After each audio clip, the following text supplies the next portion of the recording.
मैं जॉन एलिया साहब को सुनता था। अच्छा, आपकी 3 पुस्तकें हैं। आज व्यक्ति यदि आम जनमानस के दिल में जगह बना ले तो आम जनमानस बड़े से बड़े राजा को भी गिराने का मादा रखता है। का जवाब था मैं, शाख की बेवफाई का कहर है ये, वरना इंसान इतना भी नहीं खराब था मैं। बिछड़ के खुद के वजूद से खुशी मुकम्मल कहाँ, बेहद उदास हूँ आज, कभी तोहफा नायाब था। Let me not to the marriage of true minds admit impediments, love is not love, which alters when alteration finds and bends with the remover to remove। हमारे समाज में देखें तो प्रेम विवाह को आज भी एक मतलब कि ऐसे अपराध की दृष्टि से देखा जाता है जी। इस पर आपकी क्या राय है? लड़कियों की जो शिक्षा है। नमस्कार दोस्तों, स्वागत है आपका अपना कल्चर में। और आज हमारे साथ हैं पलवल विधानसभा क्षेत्र से आज़ाद समाज पार्टी और जजपा के गठबंधन प्रत्याशी डॉक्टर हरित बैंसला जी। बहुत बहुत स्वागत है आपका जी। बहुत बहुत धन्यवाद। पलवल के बैंसलात के गांव बडौली से निकलकर जी। और हरित बैंसला से डॉक्टर हरित बैंसला बनने का सफ़र कैसा रहा? देखिए, जब शुरुआत करी जीवन की तो माँ बाप से यही सीखा कि जब आप ज़्यादा शिक्षित होगे, पढ़ोगे, तभी समाज में इज्जत मिलेगी, तभी समाज आपको समझेगा। और पढ़ लिख कर महान व्यक्ति बनने का सपना परिवार ने दिखाया। तो सपने को पूरा करने के लिए मैं यहाँ से गांव से सरकारी गवर्नमेंट स्कूल पलवल से पढ़ के अपनी 12वीं कक्षा पास करने के बाद साइंस साइड से मैं था। प्राथमिक शिक्षा कहाँ से? प्राथमिक शिक्षा गांव के स्कूल से ही हुई, बडौली से। जी। उसके बाद यहाँ 11वीं और 12वीं साइंस स्ट्रीम से मैंने सीनियर सेकेंडरी पलवल से किया जी। और उसके बाद इंग्लिश ऑनर्स किया यूनिवर्सिटी के इंग्लिश ऑनर्स किया द्रोणाचार्य गवर्नमेंट कॉलेज से जी। उसके बाद MA MPhil PhD department of English MD Rohtak से किया। अच्छा, PhD में जो आपका रिसर्च थी वो किस सब्जेक्ट पर रही? मेरी रिसर्च थी MPhil का जो मेरा टॉपिक था वो अफ़गानिस्तान के ऊपर काम था। उसमें रिसर्च थी तालिबान के रूल ने किस तरह से सोसाइटी को बहुत परेशान किया है जी, और जी। क्या वहाँ पर ऐसी सुविधाएं होनी चाहिए कि शरिया लॉ किस तरह से नुकसान पहुँचा रहा है ह्यूमैनिटी को। तो प्रॉपर ह्यूमैनिटी के ऊपर काम था कि किस तरह से ह्यूमैनिटी को रिस्टोर किया जाए अफ़गानिस्तान के अंदर। और अभी जो मैंने काम किया वो जापान के ऊपर किया PhD के अंदर, कि जापान में एटॉमिक बॉम्बिंग से पहले का कल्चर कैसा था, लिटरेचर कैसा था, आर्ट कैसी थी, टेक्नोलॉजी कैसी थी, और उसके बाद उनमें एटॉमिक बॉम्बिंग के कारण क्या चेंजेस आए और वो चेंजेस के क्या प्रभाव समाज के ऊपर रहे और क्या उनमें बदलाव होने चाहिए। इस तरह की एक सामाजिक व्यवस्था के ऊपर मेरा काम था। LLB जो है आपकी वो कौन सी यूनिवर्सिटी से रही है आप? अभी मैंने वो कंप्लीट नहीं किया, अभी मैंने एडमिशन डाला हुआ उसमें। जी, परसुइंग है वो। जी। अच्छा, आपकी 3 पुस्तकें हैं, the voice of soul and in humanity with humans और वाई वार जी। एक बार इन तीनों की थोड़ी सी भूमिका हमें बता दें और अगर इन्हें कोई पढ़ना चाहें तो ये कहाँ से उपलब्ध हो सकेंगी? देखिए, ये सभी ऑनलाइन उपलब्ध हैं, आप कहीं भी फ्लिपकार्ट पर, कहीं भी अमेजोन पर इनको पा सकते हैं। जी, जी। और जो पहली पोइम है द वॉइस ऑफ सोल, पहली जो बुक है जी, वो स्पेशल पोइट्री है जिसके अंदर इंग्लिश पोइम्स हैं। और मैं जॉन एलिया साहब को सुनता था। आप सभी क्या बात है, आर्ट लिटरेचर से जुड़े हुए आदमी, जॉन एलिया साहब को सुनता था जी। तो I was very much influenced by that poet, Pakistani poet Jaun Elia. तो उनसे मैंने प्रभावित होकर उर्दू पोइम्स लिखी, वर्ड सीखे, शब्द सीखे। तो इस तरह की मैंने पोइट्री उसमें लिखी है बहुत अच्छी। अभी थोड़ा टाइम कम है हमारे पास, यदि चाहो तो मैं एक पोइम सुना सकता हूँ। हाँ, ज़रूर ज़रूर। एक पत्ते की मैंने एक पोइम लिखी, वो 10-15 मिनट में मेरा अपने आप शब्द मेरे अंदर से आ गए। मैं हॉस्टल के कमरे में बैठा हुआ था और उसके मैंने देखा कि एक पत्ता पेड़ से टूट के नीचे गिर गया। तो इंस्टेंटली मैंने एकदम से सोचा कि मैंने I should write something on it. तो मैंने उस पर लिखा कि पत्ते की, मैंने कहा पत्ता क्या सोच रहा होगा ज़मीन पर गिरने के बाद। तो आई रोट के पत्ता कह रहा है कि यूं ही बेसुध बेखबर सा पड़ा हूँ आज, कभी दरख़तों का हिजाब था मैं, खता कर बैठा तो सिर्फ इतनी कि हवाओं से इश्क में बेहिसाब था मैं, गिरा दिया गया अब सूखने लगा हूँ, वरना मुसाफिर की धूप का जवाब था मैं, शाख की बेवफाई का कहर है ये, वरना इंसान इतना भी नहीं ख़राब था मैं, बिछड़ के खुद के वजूद से खुशी मुकम्मल कहाँ, बेहद उदास हूँ आज, कभी तोहफा नायाब था मैं। वाह, बहुत तो I wrote the sentiments of leaf, तो that was the poem. Jaun Elia साहब की आपने बात की। यस। जॉन एलिया साहब की कोई गज़ल या कोई शेर जो आपको सबसे अधिक प्रिय हो? देखिए, उनके ऐसा तो कोई, मैं तो कहता हूँ कि उनके पूरे लिटरेचर के अंदर ऐसा तो कोई शेर है ही नहीं जो सबसे प्रिय ना हो। बिल्कुल। एवरीथिंग ही हैज़ रिटन, वो सब कुछ मेरे लिए बहुत प्रिय है। लेकिन मैं उनका सुनता था कि हालत हाल के सबब हालत हाल ही गई, शौक में कुछ नहीं गया, शौक में जिंदगी गई। क्या बात है। तो सर्टेन पोइम्स मुझे याद है, रिसाइट करता था मैं। तो इस तरह से काफ़ी चीज़ें मुझे उनकी अच्छी लगी। और जो आपकी दूसरी पुस्तक है इन ह्यूमैनिटी विद ह्यूमंस, जी जी, इसमें यही है कि किस तरह से अमानवीय व्यवहार मानवता के साथ हो रहा है, वो किसी भी स्टेटस पे हो, कल्चर की वजह से हो, सोशल सेटअप की वजह से हो, कास्ट बेस्ड हो, और किसी भी एक अपर कास्ट द्वारा लोअर कास्ट का सप्रेशन हो, ऑपरेशन हो, तो इस तरह के उन पे कि किस तरह से ह्यूमैनिटी को रिवाइव किया जाए, उस पे है कि इन ह्यूमैनिटी जो ह्यूमंस के साथ हो रही है, समाज के अंदर एक ऐसी व्यवस्था कैसे पैदा की जाए कि वहाँ पर ह्यूमैनिटी आए, मानवता आए, हम सब एक अच्छे मानव बने, एक अच्छा हिंदू बने, एक कोई भी जातिवाद ये सब हम सोचे कि व्यक्ति के अंदर अच्छे गुण होने चाहिए, वो किसी भी पंथ जाति मत पे आधारित नहीं होने चाहिए। जी जी। एक तीसरी पुस्तक आपकी जो है वाई वार जी, इसमें I have taken many kinds of war, जैसे कि पॉलिटिकल वार, सोशल वार, इंटेलेक्चुअल वार, मतलब इसमें जैसे कि समाज के अंदर युद्ध है, जाति प्रथा का युद्ध है। आप पॉलिटिकल वार आप देखिए कि इंटेलिजेंस जो आर्टिफिशियल इंटेलिजेंस है आज के समय में, मैंने साइंटिफिक वॉर में इस टॉपिक को बहुत ब्रॉड तरह से लिया है कि आर्टिफिशियल इंटेलिजेंस कितना खतरनाक हो गई आज के टाइम में, उसके यूजेस भी है और मिस यूजेस भी ज़्यादा हैं, तो उस पर मैंने प्रकाश डाला है। पॉलिटिकल वार कि किस तरह से बदमाश लोग, गुंडे या पैसे वाले जिनके पास सिर्फ पैसा है, वो लोग पॉलिटिक्स में कैसे आ रहे हैं, तो इस तरह से एवरी सोशल वार के जातिवाद की वजह से जो परेशान हो रहे नीचे हमारे जो अन्य जाति के लोग हैं, उस पर मैंने काम किया है। तो ऐसे मैंने एक वॉर, वाई वार के युद्ध क्यों, आखिर युद्ध क्यों, सोशल वार क्यों, पॉलिटिकल वार क्यों, साइंटिफिक वार क्यों, तो इसमें कहीं ना कहीं मैंने प्रकाश डाला है आज के समाज के ऊपर कि किस तरह से एक जो समाज की जो आज मानसिकता बन चुकी है। आप देखिए कि हमारी युवा पीढ़ी फ़ोन के अंदर 24 में से मैं तो कहता हूँ 26 घंटे गुजार रही है। वो वॉशरूम के लिए जाएगी तो फ़ोन के साथ, वॉशरूम से आएगी तो फ़ोन के साथ, even they have left to giving time to their families also, उनके पास समय नहीं बच रहा। वो हंस रहे थे सोशल मीडिया पे, वो हंस रहे थे अपने इंस्टाग्राम के फ़ोटोज़ पे, लेकिन उसके पीछे की ज़िंदगी वो रो रहे हैं। आज के युवा बर्बाद होते मैं देख रहा हूँ, और इन्हीं सब प्रारूपों को देखते हुए मैंने पॉलिटिकल स्फेयर में अपना कदम रखा कि शायद हम जैसा युवा जो समझता है कि समाज के अंदर बड़े बदलाव होने चाहिए, बड़े क्रांतिकारी परिवर्तन होने चाहिए, और जिस तरह की राजनीति आज तक रही है, उस राजनीति को, परिप्रेक्ष्य को बदलने की एक मेरी जिद है, मेरा जुनून है, मेरा हौसला है, जिसको लेकर मैं आज आपके बीच में बैठा हूँ।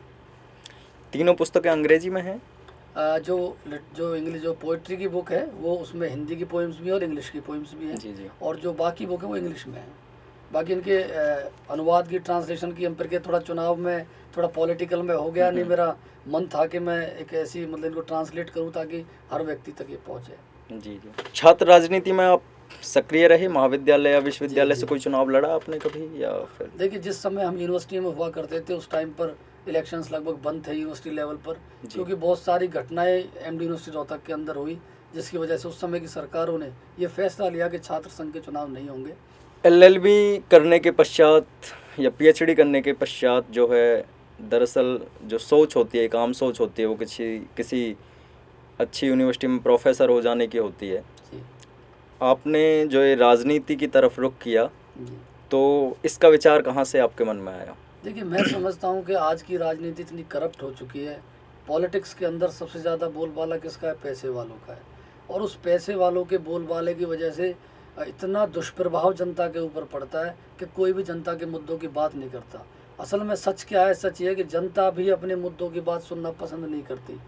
उसको अपने मुद्दों की बात पसंद जब आती है जब वो हॉस्पिटल के अंदर जा कर के, जब उसको सुविधाएँ नहीं मिलती, जब वो सरकारी स्कूल और सरकारी कॉलेजों में लंबी लंबी लाइन लगा कर दाखिले के लिए खड़े होते हैं, जब उनको दाखिले वहाँ पर नहीं मिलते, प्राइवेट में मोटा पैसा खर्च करते हैं, जब उनकी माएँ बहनें इतनी परेशान होती हैं कि उनको समय पर दवाएं नहीं मिलती, जब उनके माँ बाप बुजुर्ग इतने बड़े बड़े हॉस्पिटल में लाखों 20-20 लाख रुपए ट्रीटमेंट का लग जाता है, तो वो पीड़ा, उनके दर्द उनके दिमाग में आता है कि यार ऐसा क्यों है, सरकार हमें सुविधाएँ क्यों नहीं दे रही। टैक्स के रूप में सरकार कितना वसूल रही है? 18% GST लग रहा है। अब देखिए कि आम आदमी पर कितनी भारी मार है कि एक हेलीकॉप्टर के ऊपर 5% GST लगता है और एक बाइक खरीदने वाले किसान के ऊपर 18% GST लगता है। तो जब इतनी GST के रूप में हमसे पैसा स्वीकार कर रहे हैं, तो क्यों ना हम ऐसी सुविधाएं दें। मैं पलवल जिले की बात आपसे आगे करूंगा, लेकिन आपने मुझसे सवाल किया कि राजनीति में क्यों आए। एजुकेटेड यूथ जो होगा वो पॉलिटिक्स के अंदर नहीं आएगा, तब तक बड़े बदलाव हो ही नहीं सकते। Because educated youth knows the policies कि what should be the policies for public, किस तरह से डील करना है, किस तरह से क्या सोचना है पब्लिक के बारे में। अब जो हमारे लोग बैठे, धन्ना सेठ बैठे हैं, इनको चुनाव इनके लिए एक धंधा है, इनको अपने बिजनेस सेटअप करने, उनकी सरकारें आ गई, उनके टेंडर बढ़ जाएंगे, उनकी सरकारें चलेगी तो कुछ टाइम में चुप बैठ जाएंगे। तो एक बिजनेस सेटअप इन्होंने कर दिया, उसको हमें बदलना है। तो ऐसे लोगों से लड़ने के लिए, ऐसे लोगों को राजनीति में खुद के पैर जमाने के लिए, ऐसे लोगों के बीच, उसके लिए आपने क्या प्लान किए? देखिए, लोग क्या सोचते हैं कि ऐसे लोगों से लड़ने के लिए सबसे बड़ी ताकत है लोग। ऐसे लोगों से लड़ने के लिए हमें धरातल पर काम करके उन आम लोगों को इतना जागरूक, इतना स्वाभिमानी और इतना आत्मनिर्भर बनाना होगा कि उन लोगों को जवाब दे सके अपनी वोट के माध्यम से। ऐसा नहीं है कि सिर्फ धन मान और इन सब पैसों से, इन भीड़ से सब कुछ होगा, नहीं। आज व्यक्ति यदि आम जनमानस के दिल में जगह बना ले तो आम जनमानस बड़े से बड़े राजा को भी गिराने का मादा रखता है, छोटे से छोटे व्यक्ति को भी राजा बनाने का मादा रखता है। जी, तो पलवल विधानसभा क्षेत्र में आप क्या क्या समस्याएं देखते हैं और कैसे इनका समाधान आप भविष्य में करेंगे? देखिए, पलवल विधानसभा की मैं बात करूं, मैं हर मीडिया चैनल पे, हर न्यूज़ पे ये बातें कहता हूं कि पलवल को आज भी हरियाणा की मुख्य धारा से नहीं जोड़ा गया। पलवल के हाल और हालात इतने बद से बदतर हैं कि जिस समय अन्य जिलों में यूनिवर्सिटियां बन रही थी, अन्य जिलों में खेल परिसर बन रहे थे, अन्य जिलों में एम्स की ब्रांच, कैंसर इंस्टीट्यूट बन रहे थे, उस टाइम पर पलवल के सिविल हॉस्पिटल में पैरासीटामोल की दवा भी नहीं मिल रही थी। उस समय पलवल के सिविल हॉस्पिटल में टीबी के मरीज लाइन लगाकर रोते हुए मैंने देखे। उस समय के पलवल के ऑपरेशन थिएटर का एसी 10-10 दिन खराब पड़ा मैंने देखा है। उस समय के ऑपरेशन थिएटर की बात करूं मैं, एक वेंटिलेटर से पूरा पलवल का सिविल हॉस्पिटल हमारा चल रहा है। तो ये पीड़ाएं, ये दर्द मन में था। मैंने लड़ाई लड़ी इन सब के खिलाफ। मैं गया हॉस्पिटल के अंदर, हमने ताला भी लगाया, वहाँ विरोध प्रदर्शन भी किया, उसके बाद वहाँ एसी भी लगे। तो बड़ी पीड़ा और दुख होता है कि पलवल आज भी उस तरह से डेवलप नहीं है कि देखिए 15 अगस्त 2008 को पलवल जिला बना, लेकिन आप देखिए कि आज भी 16 साल बाद क्या वाकई में पलवल जिला है? मुझे तो नहीं लगता कि पलवल जिला है। तो एक ज़िले के अंदर एक यूनिवर्सिटी होनी चाहिए थी। अब हमारी कोई बहन बेटी गांव से, मैंने इतने काबिल बच्चे देखे, आप बता रहे थे कि आपको तो प्रोफेसर बनना चाहिए, तो मैं बताना चाहता हूँ आपको, मेरा बड़ौली गांव पड़ता है मेरा, उसके अंदर एक गवर्नमेंट गर्ल्स कॉलेज। जब वहाँ देखा कि वहाँ फैकल्टी नहीं थी तो मैंने खुद वहाँ पर फ्री ऑफ कॉस्ट पढ़ाना शुरू कर दिया, क्योंकि मेरा जुनून था कि मेरी बहनें पढ़े, आगे बढ़े। तो ड्यूरिंग द टीचिंग प्रोसेस में देखता था कि हमारी ऐसी बहुत सारी बहनें थी जो हायर एजुकेशन में जाना चाहती थी, उनका बहुत मन था कि हम आगे पढ़े, लेकिन कहाँ, उनको रोहतक जाना पड़ेगा, उनको खानपुर कला यूनिवर्सिटी सोनीपत जाना पड़ेगा, उनको पीजीआई मेडिकल जाना पड़ेगा। रोहतक जाएंगे, मेडिकल जाएंगी तो कोई भी अगर फैशन का करेंगे कोई कोर्स तो बाहर जाना पड़ेगा। तो उनके पास ऐसी सुविधा अपने ज़िले के अंदर नहीं थी, जिसकी वजह से उनकी शिक्षा बाधित हुई और वो लड़कियां, हमारी बेटियां, बहनें आगे नहीं बढ़ पाई। और इन्हीं वजहों से आप देखिए कि बहनें जब पढ़ेंगी नहीं तो कैसे आगे बढ़ेंगी। तो शिक्षा, स्वास्थ्य और खेल की मैं जहाँ तक बात करूँ, पलवल आज भी हरियाणा के सभी जिलों में सबसे पिछड़े और सबसे निचले स्तर पर है, और उस स्तर को बढ़ाने के लिए आज ये लड़ाई मजबूती से मैंने खड़ी करी है। और आप सब और जितनी भी जनमानस, आम जो व्यक्ति है, उसके सहयोग से इस लड़ाई में हम जरूर विजयी होंगे। आप लगातार अभी चुनाव प्रचार कर रहे हैं जी, तो आप ग्रामीण मतदाता जो हैं और शहरी मतदाता जो हैं, दोनों के बीच में आपका जाना हो रहा है जी। तो आप उनकी क्या क्या समस्याएं देखते हैं? ग्रामीण क्या क्या समस्याएं हैं, शहरी क्या क्या समस्याएं हैं, जो लोग आपसे रूबरू होते हैं, आपसे बातचीत करते हैं, आपको बताते हैं? देखिए, गाँव के अंदर मैं देखता हूँ, सबसे पहली हेल्थ फैसिलिटी की मैं आपसे बात करूँ जी, कि गाँवों के अंदर जो PHC CHC सरकार ने एक मिशन के साथ बनाए थे कि हम अच्छी स्वास्थ्य सुविधाएं इनको देंगे, लेकिन वो अच्छी स्वास्थ्य सुविधाएं कैसे मिले जब आपके PHC के अंदर, जब आपके CHC के अंदर कोई डॉक्टर स्टाफ नहीं है, जब आपके PHC के अंदर पूरी दवाएं नहीं है, जब आपके, जो मैं गांव की बात करूं तो जो छोटे छोटे प्राइमरी स्कूल, मिडिल स्कूल है, वहाँ कोई टीचर ही उपलब्ध नहीं है, वहाँ के वॉशरूम, लेटरिन ऐसे पड़े जैसे कि नर्क बन रहा हो। तो ना तो अच्छी शिक्षा बच्चों को मिल रही है ग्रामीण एरिया में, ना अच्छे स्वास्थ्य की सुविधाएं मिल रही हैं, और ना ही खेल के संसाधन। आप देखिए कि मैं इस पलवल ज़िले की बात करूं तो पलवल के अंदर खेल परिसर नहीं है, जबकि हर ज़िले के अंदर खेल परिसर है। पलवल से आप काशीपुर तक के रोड को चले जाओ, मेरी विधानसभा का एरिया पड़ता है, तो बीच में एक अच्छे जगह स्टेडियम है बस। उस स्टेडियम को 13 साल हो गए खंडर बने, और उसकी लड़ाई मैंने चंडीगढ़ तक लड़ी, सब पूरे प्रयास किए, लेकिन आज तक भी सरकारों को उसको बनाया नहीं गया दोबारा से। ना वहाँ कोई कोच बैठता है, ना वहाँ कोई खेल होते हैं, कुछ भी नहीं होता। तो सबसे बड़ी समस्या है शिक्षा, स्वास्थ्य और खेल की, ग्रामीण स्तर पर भी और शहरी स्तर पर भी हमारे सामने मिली। अच्छा, शिक्षा के क्षेत्र में जो है आपने खास मुकाम हासिल किया हुआ है और आपने अभी बताया भी, और मैं भी ये देखता हूँ कि जो यूनिवर्सिटी है अपने पलवल क्षेत्र में वो एक भी नहीं है। आगे फरीदाबाद में भी हम चलते हैं तो अगर किसी को पीएचडी करनी हो या कुछ करना साइंस स्ट्रीम से तो आप कर सकते हैं, जैसी बॉस यूनिवर्सिटी है, YMCA है। परंतु आर्ट्स में या किसी और सब्जेक्ट में, लिटरेचर में किसी को जाना हो या पीएचडी करनी हो, मास्टर्स करनी हो, और यूनिवर्सिटी वो नहीं है इधर की तरफ, बिल्कुल। तो आप शिक्षा के लिए क्या करेंगे? युवाओं के लिए शिक्षा क्षेत्र में आपने खास मुकाम हासिल भी किया हुआ है, इससे देखिए मैंने पलवल की जनता को अपना विज़न रखा, अपना मैनिफेस्टो रखा। मैंने अपने सोशल मीडिया पे जो डॉक्टर हरित बैंसला के नाम से मेरी आईडी है, उस पर हमने अपने विज़न को रखा और उस विज़न के अंदर हमने पलवल के लिए एक शैक्षणिक यूनिवर्सिटी, वो डॉक्टर अंबेडकर के नाम से एक शैक्षणिक यूनिवर्सिटी बनेगी, जहाँ पर हमारा युवा BA से लेकर PhD की पढ़ाई करे। दूसरा, एक महिला यूनिवर्सिटी माता सावित्रीबाई फुले के नाम से एक महिला यूनिवर्सिटी हम खोलेंगे। मैं समझता हूँ कि माता सावित्रीबाई फुले के आपके मीडिया के माध्यम से मैं कहना चाहता हूँ कि आप सभी माता सावित्रीबाई फुले के संघर्ष को पढ़ें, एक बार उनको जाने कि उन्होंने किस दौर में शिक्षा की क्रांति और शिक्षा के चिराग को जलाया था, जब लोग उन पर कीचड़ उछालते थे। तो माता सावित्रीबाई का बहुत अमूल्य योगदान रहा शिक्षा के क्षेत्र में, तो उनके नाम से एक यूनिवर्सिटी पलवल के अंदर होनी चाहिए, जिसके अंदर मेडिकल भी, साइंस भी, लॉ भी, एवरी कोर्स, हमारी बहनों के लिए हर कोर्स, किसी भी स्ट्रीम का, नर्सिंग हो, मेडिकल हो, लॉ हो, साइंस की PhD हो, कोई हो, हर कोर्स हम उस यूनिवर्सिटी के अंदर रखेंगे। और सरकारों से इस बात का हम संघर्ष भी करेंगे कि इस तरह की व्यवस्था बहन बेटियों के लिए पलवल के अंदर हो। हमने अभी आपसे जुड़ी बातें की, अब थोड़ा सा राजनीति की तरफ आ जाते हैं जी।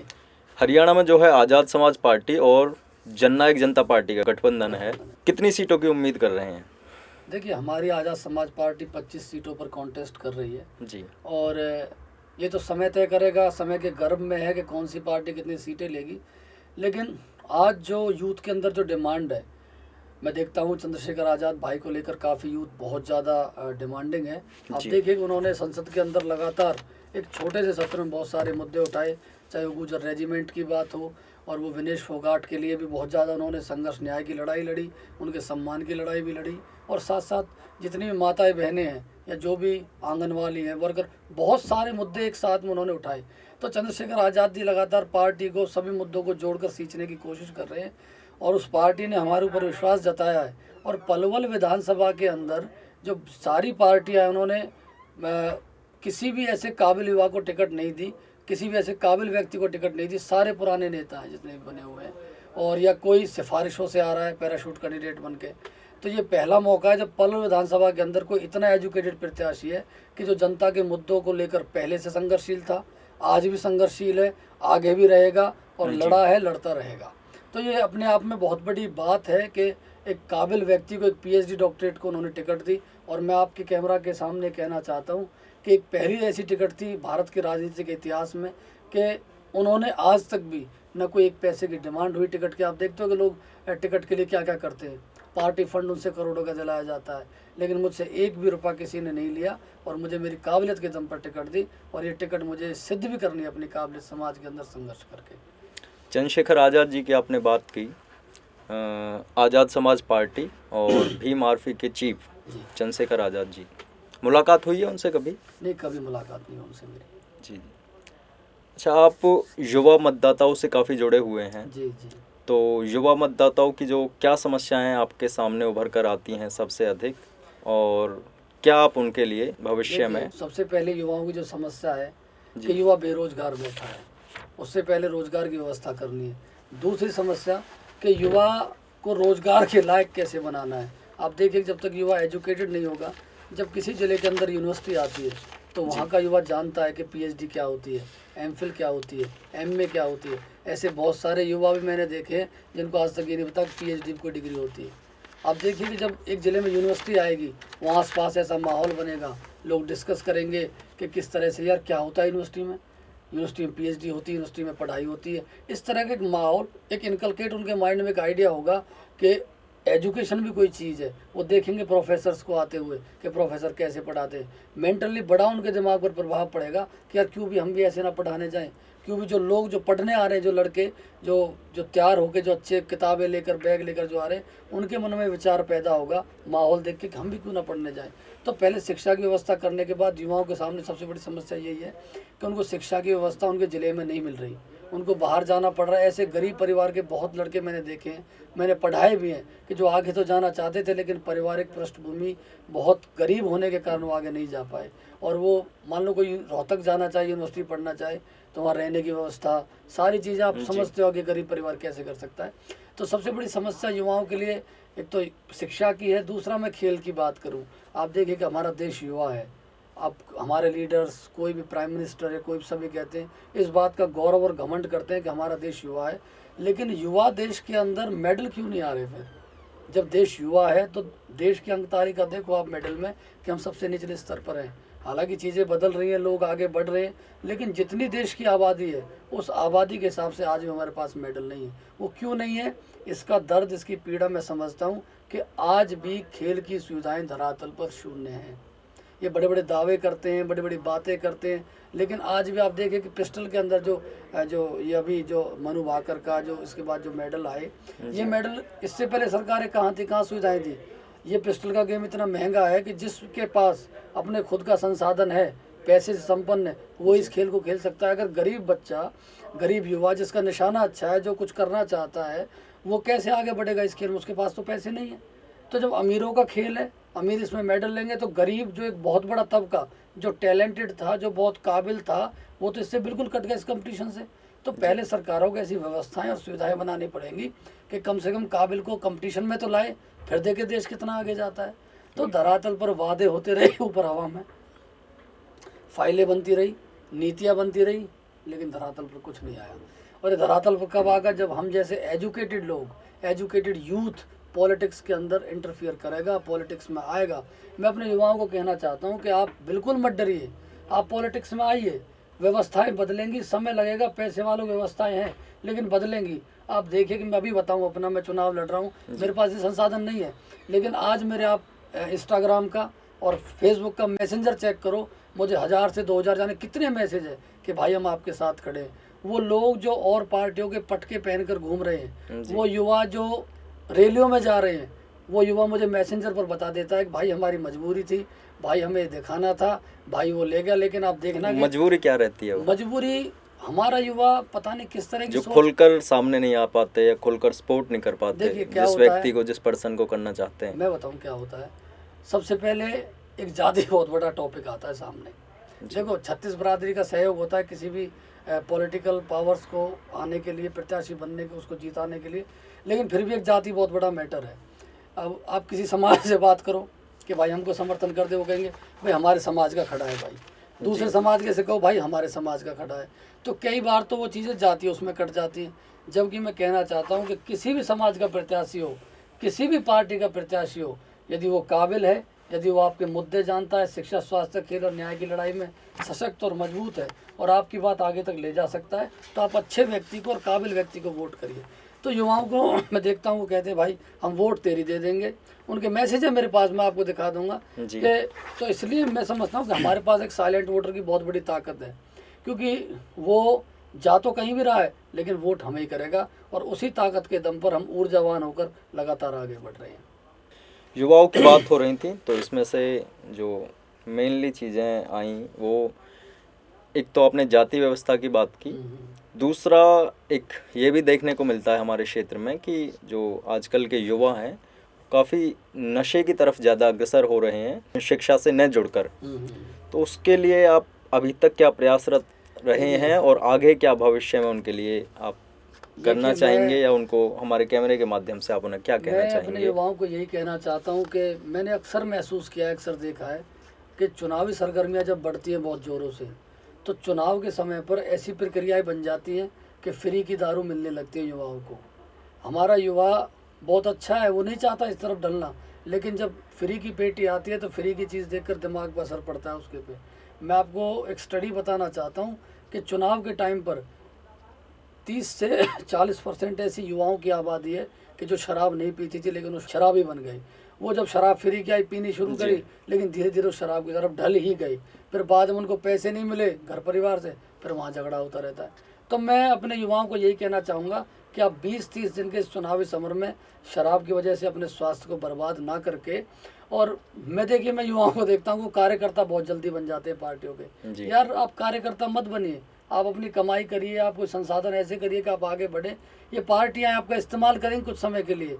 मैं बताता हूँ अपनी खुद की दिल की बात कि मुझ पर इतना जोर पड़ता है, मेरे ऐसे कई युवा जो मुझे फ़ोन के माध्यम से कहते हैं कि भाई हम ड्यूटी से छुट्टी ले रहे हैं 1 महीने की आपको चुनाव प्रचार के लिए, लेकिन मैंने उनको मना किया कि आप अपनी ड्यूटी करो, ये राजनीति अपने हिसाब से चलती रहेगी।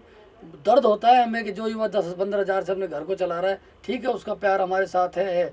मैं तो नौजवानों को कहना चाहता हूँ जो पार्टियों के पटके लेकर गाड़ियों में घूम रहे हैं, इनको गाड़ियाँ मिल जाती हैं, तेल डला हुआ मिल जाता है, नहीं, आज आप ये 20 दिन का जो आपको कार्यकर्ता बनना है, ये अगले 20 वर्षों की व्यवस्था को खराब कर रहा है। क्योंकि आज 20 दिन में आपकी इज्जत हो रही है, अगले 20 दिन के बाद चुनाव खत्म हुआ, आपकी वैल्यू खत्म, आपके फ़ोन उठने बंद, आपकी शक्लें तक याद नहीं रहेंगी लोगों को।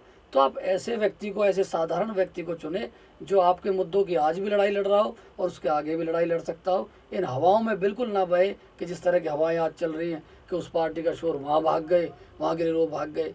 तो इस तरह की मैं युवाओं को यही कहना चाहूँगा। जी, एक बात ये हुई। एक दूसरी बात जो मैं देखता हूँ कि लड़कियों की जो शिक्षा है वो खासकर हमारे क्षेत्र में वो बहुत जल्दी उनकी शादी कर दी जाती है, वो शिक्षा पूर्ण नहीं कर पाती हैं अगर जो चाहती भी हैं तो। मैं दिल्ली विश्वविद्यालय के नॉर्थ कैंपस से पढ़ता रहा हूँ, तो मैं ये बहुत बड़ी कमी वहाँ पर महसूस करता था कि मुझे पलवल के लड़के लड़कियाँ वहाँ पर नाम मात्र के दिखाई देते थे। मेरे जिस बैच में मैं था उसमें सिर्फ एक लड़की हमारे पलवल से थी, सोचिए। जबकि हरियाणा के और जिलों की बात करूं मैं तो काफ़ी बच्चे वहाँ पर हुआ करते थे। और ये हमारे क्षेत्र में अधिक देखने को मिलता है कि जो लड़कियों की शादी है वो जल्दी कर दी जाती है, शिक्षा के लिए उन्हें इतना बढ़ावा नहीं दिया जाता है। एक राजनीतिक सोच से परे की ये बात हो जाती है। और दूसरा ये भी कि संसाधनों की कमी जो रहती है, दोनों ही चीज़ें इसमें भूमिका निभाती हैं। तो आप दोनों स्तर पर इसमें क्या कहना चाहेंगे? पहले स्तर पर ये कि आप व्यक्तिगत रूप से उन लोगों से क्या कहना चाहेंगे क्योंकि वो मतदाता भी हैं आपके क्षेत्र के। दूसरा ये कि आप राजनीतिक क्षेत्र से जुड़े हैं, चुनाव लड़ रहे हैं, तो क्या ऐसी व्यवस्थाएं की जाएंगी आने वाले समय में कि हमारी जो लड़कियां हैं वो जो चाहती भी हैं, और मैंने कई बार व्यक्तिगत रूप से ऐसे देखा है जो लड़कियां बहुत टैलेंटेड रही हैं, जो चाहती हैं आगे भविष्य में बहुत कुछ करना, और ऑफकोर्स वो बहुत अच्छा करती भी, परंतु उन्हें वो संसाधन उपलब्ध नहीं हो पाते हैं या घर वाले उन्हें इतना अच्छा सपोर्ट नहीं करते हैं। तो इस पर आपकी क्या राय है, आप क्या कहना चाहेंगे और भविष्य में उनके लिए? आपके आइडिया को फुल्ली सपोर्ट करता हूँ। आप दिल्ली यूनिवर्सिटी की बात कर रहे थे, मैं भी यूनिवर्सिटी कैंपस में 10 साल रहा जी। तो एमडी यूनिवर्सिटी रोहतक में मैं भी देखता था, जो आपने सेम बात करी, ये बात मैंने महसूस करी बिल्कुल कि यूनिवर्सिटी रोहतक के अंदर भी मुझे बिल्कुल लड़कियाँ नहीं दिखती थी वहाँ। अपने पलवल जिले के तो कई बार तो मुझे लड़के बहुत कम दिखते थे।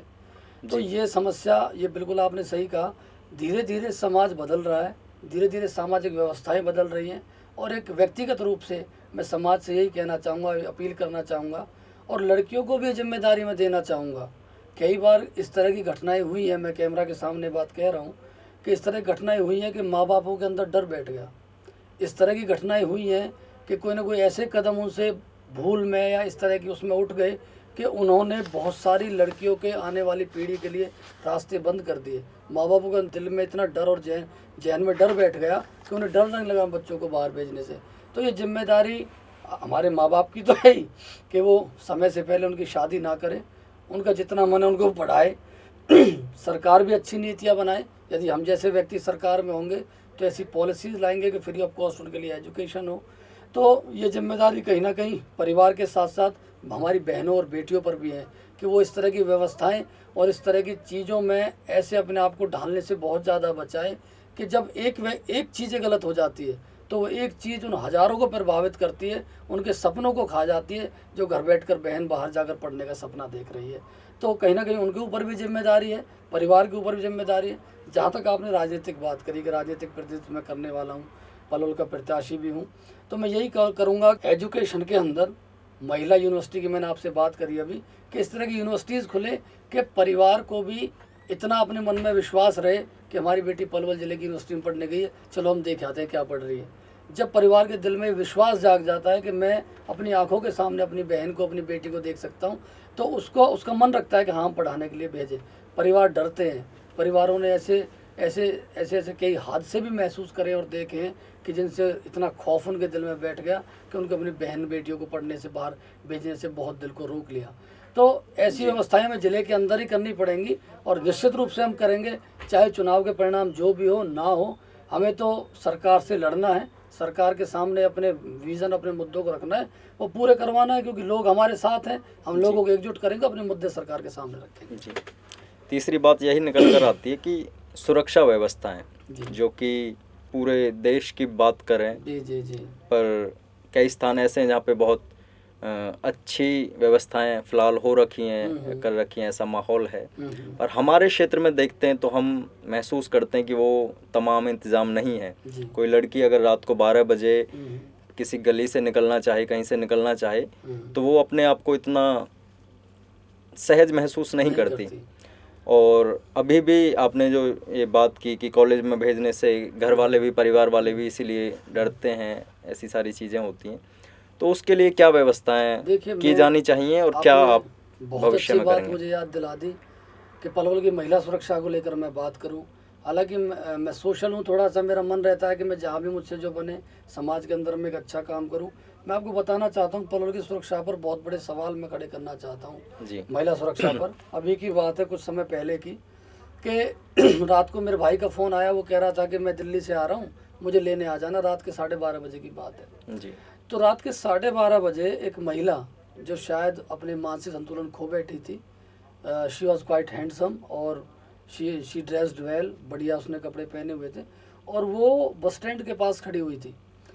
मैं देख रहा था कि जो कुछ ऑटो वाले जो नशे में थे, शराब के में, कुछ बस वाले ड्राइवर जो नशे में थे, जो रात को वो हाथ पकड़ के उसका खींच रहे थे, उसको बिठाने की सोच रहे थे। मैंने उनका विरोध किया, उनको धक्का भी दिया, वहाँ पर उस महिला को पकड़ा, उसको अपने पास सुरक्षित बिठाया भी, और अंदर चौकी के अंदर मैं गया। चौकी के अंदर जाने के बाद मैंने वहाँ पुलिस वालों से कहा कि भाई ऐसी ऐसी महिला बैठी। वो मेरे साथ आए, आधिकारिक रूप से उन्होंने फ़ोन वगैरह किए। उन्होंने कहा जी आप 112 पे कॉल कर दो, और वो जिप्सी सी आ जाती है उनकी, वो जो होती है इनोवा जो गाड़ी उनकी होती है, वो आई। आने के बाद उन्होंने उसके फ़ोटो खींच के उन्होंने कहा इसको। अब मैं ये महसूस कर रहा था वहाँ खड़ा होके, पुलिस वाले मुझसे कहें जी कि हमें इनको कहाँ ले जाएं। अब आप मुझे बताइए कि मैं एक सामान्य व्यक्ति, मैं एक महिला की सुरक्षा कर रहा हूँ और कानून से उम्मीद कर रहा हूँ, पुलिस से उम्मीद कर रहा हूँ कि इसकी सुरक्षा करे। वो रात को पुलिस वाले मुझसे कहें भाई साहब हम कहाँ ले जाएं रात को इनको, भाई साहब हम कहाँ ले जाएं इसको। अब मुझे आप बताओ कि मैं ऐसे पलवल जिले की महिला सुरक्षा से क्या उम्मीद कर सकता हूँ कि पुलिस वाले आम आदमी से पूछ रहे हैं। इवन वहाँ से मैंने कहा इसको महिला थाने ले जाओ, नहीं महिला पुलिस नहीं है हमारे पास तो रात में, फिर तुम क्या कर रहे हो भाई, महिला पुलिस क्या है। मैं एसपी साहब को भी कहना चाहूँगा यहाँ पलवल के को कि इस तरह की सुरक्षा व्यवस्था यहाँ बनाई जाए। और मुझे जब वो ले गए उनको मुझे बार बार फ़ोन करके वो पूछते हैं, क्योंकि मेरा नंबर उन्होंने नोट कर लिया था, मुझे बार बार फ़ोन करके पूछते हैं हाँ जी अब क्या करें हम इनका, अब कहाँ ले जाएं हम इनको। यार तुम एक आम आदमी सुरक्षा के बारे में बात कर रहे हो क्या, तुम पुलिस डिपार्टमेंट से करो सुरक्षा तुम्हें जैसे करनी है। फिर मैंने सोशल मीडिया पोस्ट डाली, उनका फ़ोटो भी डाला, फिर उसके बाद उसके परिवार वाले सुबह आए, वो उसको ले गए। तो बड़ा प्रश्न चिन्ह मैं महिला सुरक्षा पर पलवल के अंदर लगाता हूँ। बड़ा दुख मुझे हुआ कि ये लोग मुझसे पूछ रहे हैं कि इसको कहाँ ले जाए। तो महिला सुरक्षा के ऐसे इंतजाम हमको करने होंगे कि ताकि इस तरह से उनको सुविधाएं मिले, रात को कोई आवारा इस तरह से घर से निकल के कोई आ जाए, तो इस तरह की व्यवस्थाएं हमें करनी होंगी महिलाओं के लिए जी। सभी प्रत्याशी अक्सर जो है चुनावों में 36 बिरादरी की बात करके चलते हैं जी, पर हम देखते हैं कि ग्राउंड लेवल पर जब मतदान होता है वो जाति व्यवस्थाएं आपस में बढ़ जाती हैं। चुनाव के समय। तो आपका क्या कहना है इस विषय पर कि इसको कैसे समाप्त किया जाए? देखिए मैं ये बड़ा मजबूत सवाल है और बड़ा ऐसा सवाल है। देखिए मैं समझता हूँ कि 36 बिरादरी की बात नेता करते हैं। अभी मैं फ़ोन के माध्यम से किसी को फ़ोन कर रहा था, मैंने कि भाई हमको सहयोग कर दो जी। वो बोला भाई हमारी जाति का खड़ा है। दूसरे को बोला मैंने भाई आपका वोट दे तो शिक्षा, स्वास्थ्य और खेल के मुद्दों पर, वो बोले हमारी जाति का खड़ा है। तो मुझे एक बात बड़ी महसूस हुई कि मतलब आज इस सदी में भी लोग उन जाति की बातों पर खड़े हैं, जाति की बातों पर बैठे हैं। उनको मतलब आज चुनाव के टाइम पर जाति याद आ गई, लेकिन उनको व्यवस्थाएं याद नहीं आई। मैं समझता हूँ कि आज हमको जातिवाद को छोड़कर, कई बार हमको भी ये करना पड़ता है, हम भी इस चीज़ के शिकार हैं खुद। अभी जाति की बात नहीं करनी चाहिए, लेकिन आप देखिए पलवल विधानसभा के अंदर गुर्जर प्रत्याशी सिर्फ हमको बनाया पार्टी ने, कोई गुर्जर प्रत्याशी नहीं है। और 3 प्रत्याशी हैं मुख्य रूप से, जाट प्रत्याशी करण दलाल जी हैं, हमारे गौरव भाई हैं, ब्राह्मण प्रत्याशी हैं, और हम गुर्जर प्रत्याशी हैं। तो अब इस मुकाबले को जो वोटर है वो अपने हिसाब से जातियों में बांटता है। मेरा यही सवाल है एग्जैक्टली कि ये हमें क्यों कहना पड़ता है जी असल में ये हमारी गलती नहीं है, व्यवस्थाएं ऐसी बन रही हैं और वोटर ऐसा है कि वो मजबूर कर देता है आदमी को एहसास कराने के लिए कि भाई तू तो गुर्जर है, तू तो जाट है, तू तो ब्राह्मण है, तू तो ब्राह्मण सपोर्ट करेगा, तू तो जाट सपोर्ट करेगा। और ऐसा होता भी है, ऐसा होता भी है। और ये सबसे बड़ा खतरा हमारी विकास के लिए है, क्योंकि इस समय पर लोग विकास के मुद्दों को भूल जाते हैं। लोग भूल जाते हैं कौन व्यक्ति आपके लिए लड़ा था, कौन व्यक्ति आपके लिए आगे लड़ेगा। अब चुनाव के टाइम पर तो वो जाट बन गया, गुर्जर बन गया, ब्राह्मण बन गया, लेकिन वो भूल जाता है कि वो सिर्फ एक मतदाता है, वो सिर्फ एक आम जनमानस है जिनको सुविधाएं चाहिए, जिनको चाहिए कि उनकी माँओं बहनों को अच्छी स्वास्थ्य सुविधाएं मिले, उनकी बेटियों को, उनके भाइयों को, उनके बच्चों को अच्छी शिक्षा सुविधाएं मिले, उनके आने वाली पीढ़ी और युवाओं को अच्छे खेल के संसाधन, अच्छे खेल की व्यवस्थाएं मिले। लेकिन फिर भी हम इस विकास के मुद्दे की जोत और चिराग को जलाए रखेंगे, चाहे कोई जातिवाद में बह जाए, चाहे कोई पैसे की कैसे समाप्त किया जाए जातिवाद को, जाति व्यवस्था जो इस तरीके से बनी हुई है, जो मतदाता बिल्कुल ऐसे बढ़ जाते हैं, और क्या आप उनसे कहना चाहेंगे? देखिए मैं यही कहना चाहूँगा कि उनको जाति मत और सबको छोड़ करके उस व्यक्ति को वोट करना चाहिए जो उनको लगे कि आने वाले भविष्य में जाति से दूर हटके दे। कि जब कोई आपको किसी के ब्लड की आवश्यकता होती है किसी हॉस्पिटल में, तो आप जाति देखकर ब्लड नहीं लेते। आपको किसी भी हॉस्पिटल में किसी को एडमिट कराना है तो हॉस्पिटल का मालिक कौन सी जाति का ये देखकर आप एडमिट नहीं कराते। तो कहीं ना कहीं वोटर ऐसा माहौल बना देता है। लेकिन फिर भी हमें लोगों को समझाना होगा कि 36 बिरादरी के लिए शिक्षा, खेल और स्वास्थ्य सबसे ज़रूरी मुद्दे हैं, जाति ज़रूरी मुद्दा नहीं है। यदि शिक्षा एक ऐसी बात है, अच्छी यूनिवर्सिटी खुलती है तो हर जाति का व्यक्ति उसमें पढ़ेगा। यदि अच्छी मेडिकल यूनिवर्सिटी खुलती है तो हर जाति का बच्चा स्वास्थ्य सुविधाएं पाएगा उसमें। यदि अच्छी कोई खेल परिसर और स्पोर्ट्स यूनिवर्सिटी खुलती है तो हर जाति का बच्चा खेल का मेडल लेगा। तो हमें जातिवाद को साइड रख करके डेवलपमेंट के मुद्दों पर कि विज़न क्या है, मैं लोगों के अंदर यही पैदा करना चाहता हूँ कि आप जो आपके बीच लोग प्रत्याशी वोट मांगने आते हैं, पूछेगा आपका विज़न क्या है, आपका मैनिफेस्टो क्या है, आप करना क्या चाहते हैं। आपने कांग्रेस को देखा, आपने भारतीय जनता पार्टी को देखा, सब दोनों के आपने राज देख लिए। तो एक नए बच्चे को, एक नए भाई को आप ट्राई करके देख सकते हो कि ये भी कोई नया कुछ कर सकता है। और हमने करके भी दिखाया है। अपनी यूनिवर्सिटी में लग गया था, वहाँ से छोड़ के भी फ्री ऑफ कॉस्ट बच्चों को पढ़ाया है। यहाँ सरकारी स्कूल के सारे, सरकारी हॉस्पिटल के मुद्दे सारी लड़ाई लड़ी। 6 कॉलेजों में स्टाफ नहीं, उसकी लड़ाई चंडीगढ़ तक लड़ रहा हूँ मैं, तो बिना किसी पद के होते हुए इतना भाग रहा हूँ। तो आज समाज को, 36 बिरादरी को एकजुट होकर अपनी थोड़े वक्त की जाति और थोड़े वक्त के कार्यकर्ता पने को छोड़कर एक ऐसी व्यवस्था बनानी है कि उनके बच्चों को, आने वाली पीढ़ी को अच्छी व्यवस्थाएं भविष्य में मिले, ऐसे प्रत्याशी को उनको चुनना है। तो हम राजनीति से अब थोड़ा सा यूटर्न लेते हैं और साहित्य की तरफ रुख करते हैं, जो आपका मुख्य विषय रहा है। जी। आपने जॉन एलिया साहब का नाम लिया जी। इनके अलावा किन पोइट्स को पढ़ना आपको पसंद रहा है, हिंदी इंग्लिश लिटरेचर में, दोनों में? हिंदी लिटरेचर में बात करूँ जहाँ तक प्रेमचंद की, प्रेमचंद जी, यदि मुंशी प्रेमचंद को किसी ने पढ़ लिया जी, तो मैं समझता हूँ कि जीवन में किसी भी स्तर पर, सामाजिक स्तर पर, पारिवारिक स्तर पर, भौगोलिक स्तर पर, सांस्कृतिक स्तर पर वो कहीं भी मार नहीं खा सकता। मुंशी प्रेमचंद अपने आप में कितना बड़ा साहित्य है, इतनी बड़ी जीवन जीने की कला है, जो शायद किसी भी अभोड़, अनजान और भोले व्यक्ति को इतने बड़ी मंजिल तक पहुंचा सकता है। एक शांत जीवन कैसे जिया जा सकता है, सामाजिक ताने बाने में खुद को सुधार करके। आप गोदान पढ़िए उनका जी। मतलब मैं तो इतना प्रभावित हूँ, इंग्लिश लिटरेचर मेरा सब्जेक्ट रहा जी, लेकिन आई was very much fascinated by Munshi Premchand.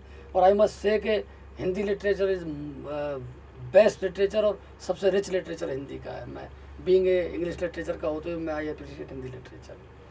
English के जो साहित्यकार जो आपको पसंदीदा हो, सबसे कोई फेवरेट कृति आपकी हो? मैं विलियम शेक्सपियर जी, बहुत बड़े राइटर हैं। उन्होंने 37 ड्रामा लिखे, 37 प्लेज लिखे हैं, पोइट्री लिखी हैं। और उनके ड्रामास भी काइंड ऑफ वो यही बताते हैं कि जीवन जीने की कला किस तरह से है।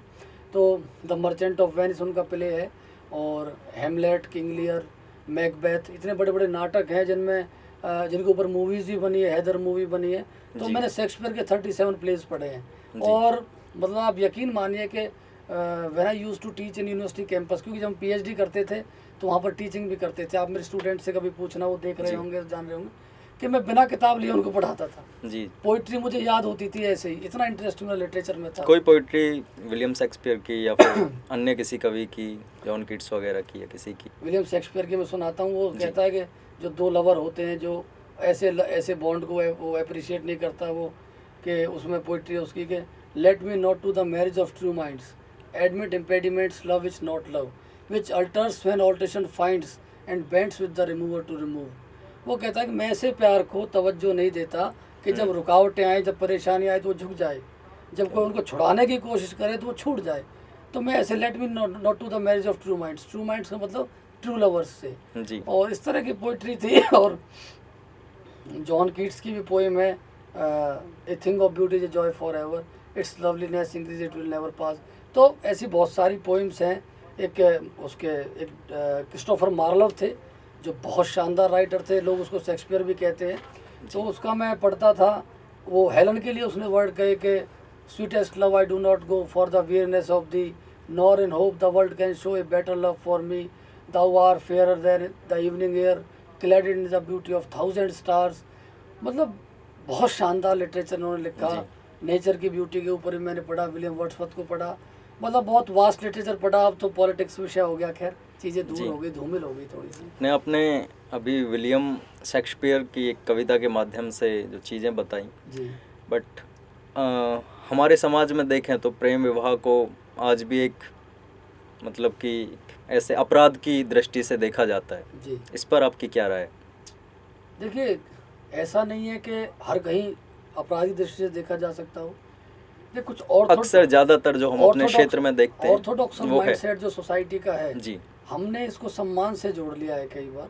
तो कहीं ना कहीं ये परिवारों की निजी और मानसिक सोच भी बन जाती है कि उसको किस माध्यम से जोड़ते हैं। ऐसे बहुत सारे परिवार भी हमने देखे जिन्होंने आपसी सहमति से शादी विवाह भी करा दिए और बढ़िया उनका जीवन भी चल रहा है। तो कहीं ना कहीं समय लगेगा इन चीज़ों को, और इन चीज़ों का सॉल्यूशन समय ही बता सकता है, इन चीज़ों का सॉल्यूशन, क्योंकि इतनी गहरे और इतनी डीप रूटेड ये चीज़ें हैं कि मैं तो अभी युवा हूँ, समझ रहा हूँ धीरे धीरे चीज़ों को।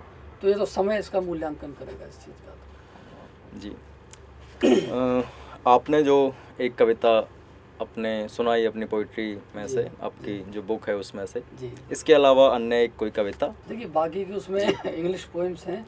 और अभी थोड़ा पॉलिटिकल माइंडसेट इतना ज़्यादा हो रहा है, जी। इतना हौच-पौच सब कुछ हो रहा है कि ऐसा कुछ खास अभी ऐसा दिमाग में आ नहीं रहा। वो जो एक पोइम आई थी वो मैंने सुना दिया। वो बहुत खूबसूरत। अंतिम क्वेश्चन यही रहेगा कि पलवल विधानसभा के जो मतदाता हैं उनसे आप क्या अपील करना चाहेंगे, क्या कहना चाहेंगे? देखिए, मैं अपने पलवल के मतदाताओं से यही कहना चाहूँगा कि पूरे आपने राजनीति बहुत गहराई से देखी।